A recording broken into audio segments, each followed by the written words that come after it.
I created a video podcast with zero audience and went on to be ranked in the top 2% globally and also made me over 100K without any sponsorships. How did I manage to do that? Well, that's exactly what I'm going to talk about in this video. I'll also get into the nitty-gritty of the origin and the scaling of the podcast because it all ties into the story, so bear with me. Hey kids, it's story time! So the year was 2020, it was bang in the middle of the pandemic and I was busy scaling my bootstrap startup Tuckstand in the food and beverage sector. It was basically a startup focused on revolutionizing corporate catering and I built the team from the ground up to a 14-member profitable venture. But then COVID effed things up for us. We tried to pivot and doing numerous things at the company, like some that worked and some that didn't, and I quickly realized that COVID was here to stay and so this was going to be a massive uphill battle. And while we ramped down, I had this draw towards creating content of my own. Like I was a huge fan of podcasts, especially video podcasts, and I was tuning into conversations and interviews in the self-development and personal growth space. But most of them, if not all of them, are based out of the US. And I found that there were no such high-quality video podcasts in India where they spoke in English, at least ones that I was inherently drawn to. And so it all started with the intent of simply creating something that I wanted to hear. I also remember that the wave of podcasting had just hit India and video podcasts were almost unheard of at the time. And I was a sucker for high quality movies, videos and storytelling. I'm a massive movie buff and so creating and learning about video is something I was super excited about. Since remote or virtual interviews would bring down audio and video quality drastically, who are we kidding? Zoom interviews look and sound like shit. Oh man. I think Oh my god. I'd made up my mind that I was going to do only an in-person interview format with a 3-camera setup and 2 mics. Just keep in mind that there was no one forcing me to do all this. It was just something that I wanted my podcast to aspire to being and I wanted to look and feel a certain way. And just remember that I've never created content before and I have zero experience in content creation. And so little did I know all the challenges with shooting and recording. And so, there were numerous challenges, but we'll get to that in a bit. Did I also mention that I had zero experience being behind the camera or even in front of the camera? Did I also mention that I have no idea how to edit a video? I'd never edited anything up until that point. It was like a black box to me. And here I was trying to create a super high quality video podcast. I knew exactly what to do, but in a much more real sense, I had no idea what to do. Anyway, the vision with that was very, very clear. I would start creating content in my dining room where I would have interviews with my guests, which would mean that I would need to invite them to my place, which was awkward in itself, but also ensure that the place was set up for the recording. I also had an intern and sometimes my wife would also help out in terms of overseeing the shoot and the recording. It's part of my job as regional manager. Actually, if you look at this clip, over my shoulder on the left is where she's sitting. So she's just off the frame. Like our dining room wasn't even that massive. And so kind of making it all happen within the dining room, oh my God, that was another challenge entirely. There were like huge challenges with shooting and recording. The cameras, most of them have a recording limit of about 20 or 30 minutes. And so shooting long form content, that was like an hour and a half was a huge challenge. And also the camera's batteries would heat up and randomly it would shut off in the middle of the shoot. That's actually happened in a couple of my interviews, but we had to kind of figure out things and we had to take those shots again. And I think because we had like 3 cameras set up, we were able to kind of cut from one to the other. And let's not even get into the specifics of lighting, exposure, shadows, etc. All in all, let's just say that I was way in over my head for someone who had no experience shooting and recording anything. And then of course, there was the mother of them all. Premium Pro, baby. Editing. Post-production. Figuring out how to mix music, choose clips, color correct, color grade, and literally make a movie, or in this case, like a documentary or podcast, isn't an easy feat at all. I say this to most of my clients and friends who want to get into quality content creation, that creative work is one of the toughest things on earth, way more than most other professions. I'm sure you have faced this if you have even remotely tried to create content and the outcome looks like a massive turd. Even with all these challenges, I was still excited AF. I was driven to learn all of it and make it myself because I was so keen on creating a unique, high quality podcast. And so initially, I had my intern helping out, but I had to do the heavy lifting. And after numerous YouTube videos and tutorials, and when I say numerous, I mean really way too many videos, eventually I started handling all the edits myself. And in this process, I became a through and through creator. Oh, worth it. Totally worth it. And since I was an entrepreneur, coming up with systems to handle all of this came naturally to me, right from how to plan pre-production all the way to publishing and posting content. And that's it. I started creating these episodes and started publishing. I think I started planning this in April or May of 2020, but only started publishing in August. Not because of all the hard work, of course there was a lot of hard work like I mentioned with all the challenges and whatnot, but for numerous other reasons, and I think that's a video for another day. I actually wrote about this on LinkedIn, so check it out if you get the time. And we start publishing and how. This was the first episode that I published, which was a solo episode where I was basically introducing the podcast and giving them an idea of what to expect. So yeah, this is me coming out of my shell, coming out of my comfort zone. But as you can hear or listen or even see, there were a lot of ums and ahs and hesitating. I think that's a good place for us to kind of wrap this up.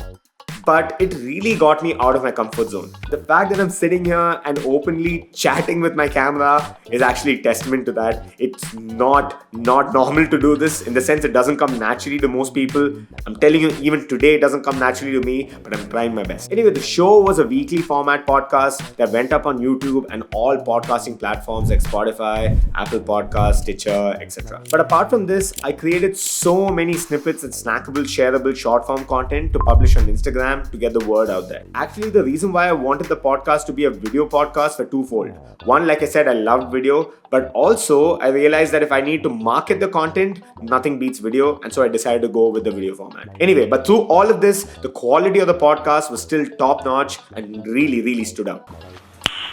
Nice. But there's another thing that I didn't mention, and that's the fact that obviously I'm the host of the show, right? And so it is important for me to think about how I could drive these conversations and interviews. I had to start focusing on that craft too, so that people found value in the conversation as well. And also there was a lot of research I had to do before the conversation so that I knew exactly how to drive. Anyway, it all paid off and it was generally pretty well received. Our podcast started picking up steam and I started landing better guests on the show. And in that process, we started building a small loyal fan base. So I'd reach out to my audience members and anyone who commented on the show to understand how they liked the show and what I could do to improve it. And as we approach, I think episode 10 or so, I remember new types of inquiries and messages coming my way. Some of them were sponsorships, some of them were inquiries for guests to be on the show, and some partnerships. For some reason, I was very clear that I didn't want to monetize the podcast and keep it ad-free as much as I possibly could. Because that's just the way I like my content or podcast, right? Like if I have a subscription with, let's say, Netflix, I don't opt for the ad tier.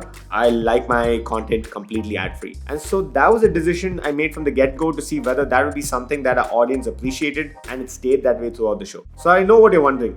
How the hell did we hit 100K if we don't even have sponsorships? I'll come to that in a bit, but one type of messages or inquiries I started entertaining was figuring out how I could improve the quality of the show, which meant, getting to a better studio or location. And so we moved our show to another location with better equipment, ones that I decided to purchase, and automatically our show started looking even better than it initially did. And from there, actually, we moved on to different locations, but the fundamental principle behind the podcast didn't change. The show is all about inspiring people to take the unconventional path and lead a life that is truly fulfilling and rewarding.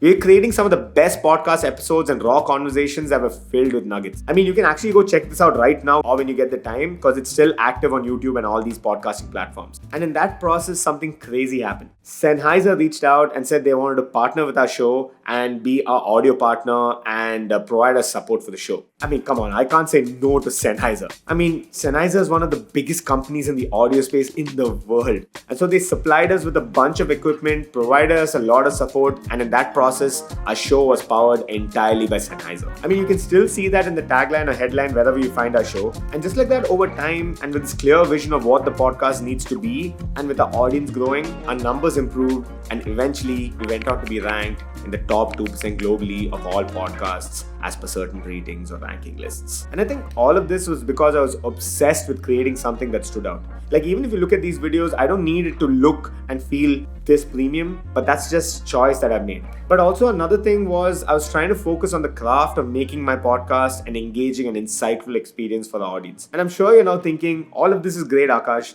but where did the money come from? And that's where the completely new line of inquiries came in. I had numerous brands, companies, and individuals reaching out on Instagram and over email asking me who was creating this content for me, since it looked fab. And I said, I have a very talented team behind the entire show. I did. I just had myself doing all of it, but I was sure that if I could do it myself, I could also be able to do it for any client too. And so initially, I started taking on any client work that came my way and started over-delivering and exceeding their expectations as much as I possibly could. I eventually built a team around this and slowly started upping our prices and being particular about which clients we want to add to our portfolio. And like I said, being an entrepreneur, a lot of these systems and frameworks and how to scale came a little naturally to me at that point. And so eventually this went on to become Unimedia House, where our goal is to help brands, companies, and individuals create content in the top 1% quality. Again, that's the mission statement. And so even today, when some of our leads or prospects tell us that they want their videos to look a certain way or their content to look a certain way and doesn't align with our mission statement, then we don't take them on. And so for the longest time, we didn't have a website or anything. It was just word of mouth and from people seeing the quality of our podcast and the work we were delivering for our clients. And that, in my opinion, is what a true marketing flywheel or funnel is. If you're mindful about delivering quality service or products, it definitely compounds over time because we were able to quickly hit $100,000 in sales. I know there are a lot of you who are ambitious people, entrepreneurs and freelancers who want to do something in the media space. And so I'll have a follow-up video talking about the business elements of the media house and how we scale. So subscribe. So the reason why I walked you through the entire story behind the podcast is for two reasons. One, this got me to learn the ropes, get familiar with pre-production, shooting, recording, editing, publishing, and understanding firsthand what it takes to make quality content that stands out. This actually helped immensely because as I was scaling the podcast and also setting up my team, setting up systems for my team to handle our work, even our client work, it became very easy for me to have detailed answers for any queries or concerns that my clients had. And two, creating content that stands out in terms of quality is something that might seem straightforward, but it's freaking hard. And all that effort I put in to make the podcast look, sound, and feel a certain way are what made us not only stand out and grow as a podcast, but also attract the right kind of clients. I mean, there were numerous challenges through all of it, and I could have fallen off the wagon anytime, but I chose to stick with it, not even knowing that this would then eventually become, like a full-blown media house. I mean, in all fairness, I was just creating a podcast that I wanted to listen to. Just goes to show that you don't know what you don't know. But what you do know and what's in your control is that you can put 100% effort into making something a reality if you really, really, really believe in it. And you need to really freaking believe in it. You need to feel it in your bones. I started this podcast because I wanted to listen to something like this. And I quickly realized that a lot of people were craving for something like this too. And these are just principles that also apply to startups, freelancing gigs and whatnot. If you're building anything, this applies to that. The basic tenet is solve for someone's need or pain point and the rest will take care of it. And so now what's the current situation like? Well, the podcast is now on a hiatus since I decided to move to Canada, and I'll eventually get back to it maybe with a Canadian or the US wing or season of the show. But for now, it's still raking in listens and downloads for me. As for my media house, we're now scaling across North America, and in that process, we're in talks with numerous prospects who want to create quality content here in North America. If you're one of them, or you know a brand, company, or an individual who'd be interested, then hit me up or drop us an email. I'll leave details to all of this in the description below. Anyway, I hope my story and experience helped you out. If you have any questions, let's chat in the comment section below. Thanks for watching, and I'll see you in the next one.